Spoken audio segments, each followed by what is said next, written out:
Hi people, welcome back to my channel. I hope सब लोग बढ़िया होंगे। तो आज का हमारा topic BA psychology honours SEC paper stress management unit 1 part 5 से है। ठीक है, तो स्ट्रेस हमने देख लिया था, स्ट्रेस का मीनिंग क्या होता है। और स्ट्रेस तो हमें शब्द से ही पता लग रहा है कि कहीं ना कहीं पे हमारा कहीं ऑब्स्टैकल्स और हर्डल्स क्रिएट हो रहे हैं, हमारा डेली लाइफ का इक्विलिब्रियम बैलेंस डिस्टर्ब हो रहा है, जिसकी वजह से काफ़ी सारे डिजीज़ हो रहे हैं, हमें एलिमेंट्स हो रहे हैं और हमें वो सब बीमारियां फेस करनी पड़ रही हैं। तो स्ट्रेस जो है ना, अभी तक कि हमने ये देखा है कि जो स्ट्रेस है वो डेथ का एक मेन कॉज बन जाता है। और स्ट्रेस एक पर्सन को इस हद तक अफेक्ट करता है कि वो अपनी जान भी गंवा सकता है इन शॉर्ट, और उसकी लाइफ भी उसके हाथ से जा सकती है। क्योंकि स्ट्रेस की वजह से एक पर्सन को हार्ट डिजीज़ भी हो सकता है, और कैंसर भी हो सकता है, सिरोसिस भी हो सकता है, सुसाइड भी कर सकता है पर्सन ड्यू टू स्ट्रेस। और लंग एलिमेंट्स मतलब लंग से रिलेटेड प्रॉब्लम्स और बीमारियां वगैरह इलनेसेस वो भी हो सकती हैं। एक्सीडेंट्स भी हो सकते हैं ड्यू टू स्ट्रेस। एंड अभी तक के ये कंक्लूजन निकला, ये देखा गया है डेटा के हिसाब से कि 70 से 85% तक सारे डिजीज़, बीमारियां और इलनेसेस प्रॉब्लम्स जो होती है ना, वो स्ट्रेस से रिलेटेड ही होती हैं। एंड उनके पीछे का मेन कारण क्या निकल के आता है? स्ट्रेस। तो थोड़ा सा हम हिस्ट्री देख लेते हैं, जैसे बुक में दिया हुआ है कि प्रायर टू 1955 तक काफ़ी ज़्यादा जो कॉजेज़ थे ना डेथ के या मृत्यु के कारण जो थे, वो इसलिए थे क्योंकि एकदम से कुछ इलनेस, कुछ बीमारियां इंसानों में दिखने लगी और कुछ ऐसे इन्फेक्शियस डिसीजेज, इन्फेक्शन फैलाने वाले कुछ ऐसे डिजीज़ इंसानों में दिखने लगे जिसकी वजह से उनकी मौत हो गई। वो डिजीज़ेस कौन कौन से थे? पोलियो हो गया जो बहुत तेज़ी से लोगों में फैला, रूबेला हो गया, या ट्यूबरकुलोसिस हो गया, टाइफॉइड, और हमारा एनसीफेलिटिस। और जब इन डिजीज़ को धीरे धीरे कंट्रोल में लाया गया वैक्सीन्स और मेडिकेशंस के थ्रू, तो ये इरेडिकेट हो गए, हट गए लोगों में से, और ठीक भी होने लगे लोग इससे। बट इनकी वजह से काफ़ी ज़्यादा हद तक डेथ भी हुई है लोगों की। जैसे ही इनका ऑनसेट हुआ, जब ये एकदम से नए नए आए और फैलने लगे 1955 के टाइम पर, उस टाइम पर काफ़ी लोगों ने अपनी जान गंवाई थी। ठीक है, then post world war two का जो टाइम था ना, वहाँ पर हाई टेक्नोलॉजी यूज़ होने लगी थी और काफ़ी ज़्यादा लाइक क्या कहते हैं उसे, टेक्नोलॉजी में नए नए इन्वेंशंस और डिस्कवरीज हो रही थी, काफ़ी ज़्यादा नई चीज़ें आ रही थी, जिसकी वजह से लोगों का जीने का और रहन सहन वो सारा तरीका चेंज होता गया, उसमें ऑल्ट्रेशन आने लगी।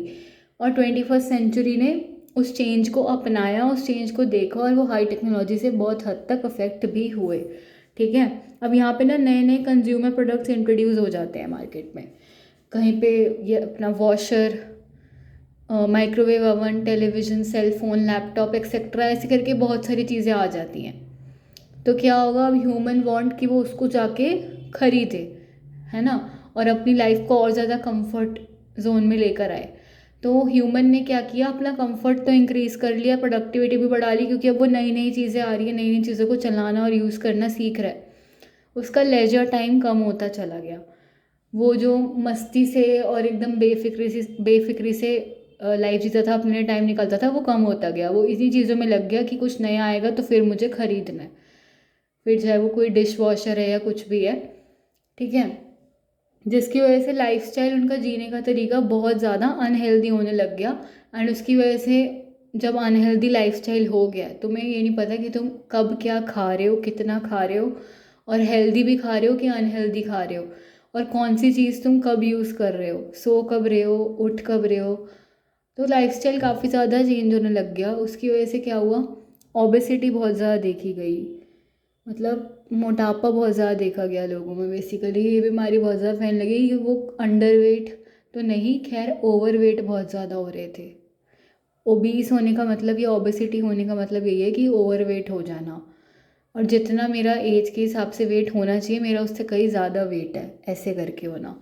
ठीक है, एंड मे बी यहाँ पर बुक में तो ओबेसिटी का ही है, बट आई थिंक कि अंडर वेट भी हो सकता है इधर, क्योंकि एकदम से जब हमारे आसपास की चीज़ें बदल रही हैं, जिसकी वजह से लोग अपना जीने का तरीका बदल रहे हैं, क्योंकि नई टेक्नोलॉजी आने की वजह से लोगों की लाइफ इतनी अफेक्ट हो रही है, तो मे बी कोई माल न्यूट्रिशन भी हो सकता है, कहीं पे अंडरवेट भी देखा जा सकता है ना।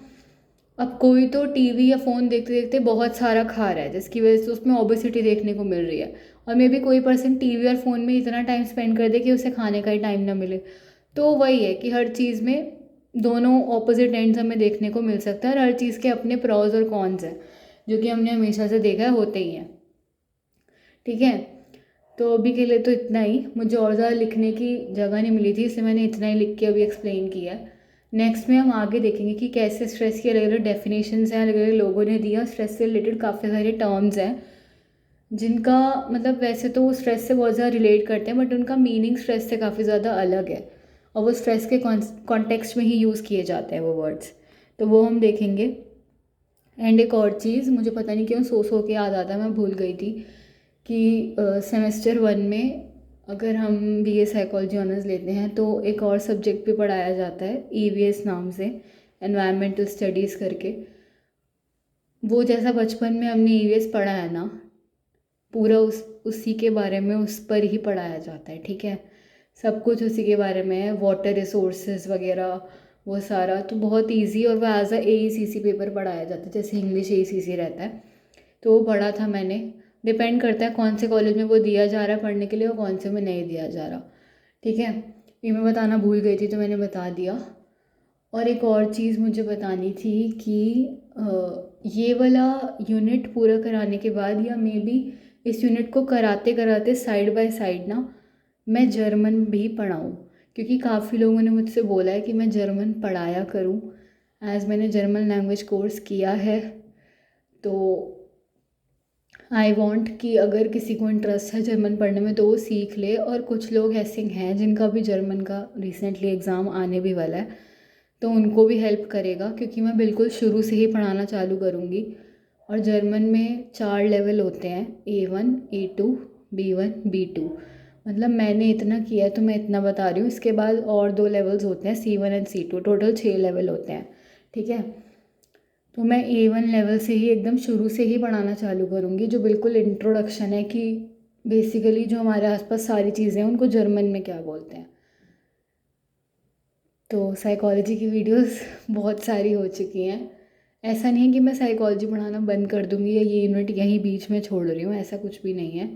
जस्ट काफ़ी लोगों को ज़रूरत है कि मैं जर्मन पढ़ाऊँ और उनको समझ में आए अच्छे से, क्योंकि खुद से पढ़ना एकदम से बहुत मुश्किल है। तो स्कूल के भी काफ़ी ऐसे बच्चे हैं जिनको अभी से 5th क्लास में जर्मन पढ़ाई जा रही है, और वो भी बिल्कुल A1 लेवल की। उसका इतना सारा उनका सिलेबस है, तो मुश्किल होगा इसे समझने में। इंग्लिश हिंदी तो हम पढ़ते आ रहे हैं, हमें पता है। एकदम से नई लैंग्वेज में स्विच करना और उसके बारे में इतना सब पढ़ना एक छोटे बच्चे के लिए बहुत मुश्किल हो जाता है। तो मेरे से काफ़ी लोगों ने बोला है, तो मैं बस इसलिए कह रही हूँ कि इसका तो जो हम कर रहे हैं चलता ही रहेगा, सिलेबस कोर्स पूरा चलेगा। और मैं इसके तो सारे सब्जेक्ट जो मैंने पढ़े हैं सब पढ़ाऊँगी ही, जो नहीं पढ़े वो भी पढ़ाऊँगी मैं, तो डोंट वरी। उसकी बुक्स भी हैं मेरे पास। और ये स्ट्रेस मैनेजमेंट का पार्ट 5 था, इसके बाद पार्ट 6 भी आएगा। बट साइड बाय साइड मैं जर्मन भी पढ़ाना शुरू करने वाली हूँ, तो प्लीज़ बी रेडी। किसी और को भी ऐसे लैंग्वेज सीखने में इंटरेस्ट हो तो they can do refer to my videos and my channel, and do support जिज्ञासा Jaggu. And thank you so much अपना कीमती टाइम निकाल कर कीमती वीडियो देखने के लिए।